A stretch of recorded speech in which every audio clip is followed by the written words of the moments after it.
Listening for the truth. Evaluating the relevance and reliability of information.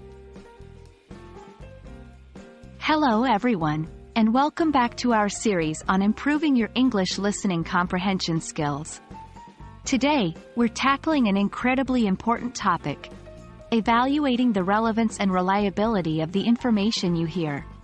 Yes, it's all about how to assess the reliability of the sources in the sea of information. So, let's dive in. When we're listening to information in English, it's not enough just to understand what's being said. We also need to be critical and evaluate that information. Evaluating information means thinking about whether the information is relevant to your purpose, whether it's true, and whether it comes from a reliable source.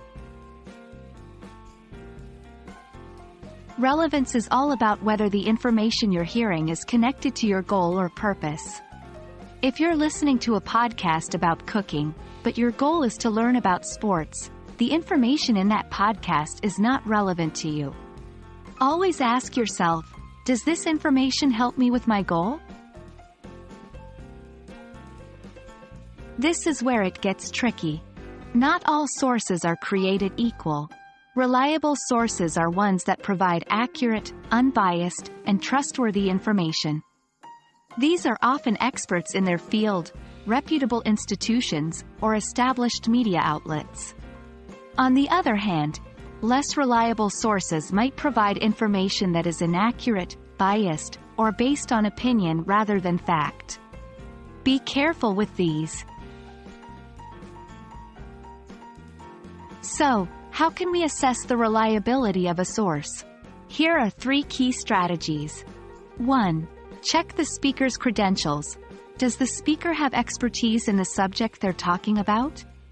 If you're listening to a health podcast, is the host a doctor or a medical expert? 2. Consider the source's reputation. Does the source have a good reputation for providing accurate information? Established institutions, universities, and government agencies are often reliable sources. 3. Look for balanced information. Reliable sources usually present balanced views. They acknowledge multiple perspectives and don't promote one viewpoint over others without good reason. Remember, your goal is not only to understand the English content but also to critically evaluate the information you're receiving. And that's a wrap for today. Remember, listening comprehension is not just about understanding the words and sentences. It's also about evaluating the relevance and reliability of the information. So the next time you're listening to a podcast, watching a video, or even having a conversation, remember these tips and think critically about what you're hearing. Keep practicing, and I'll see you in our next video.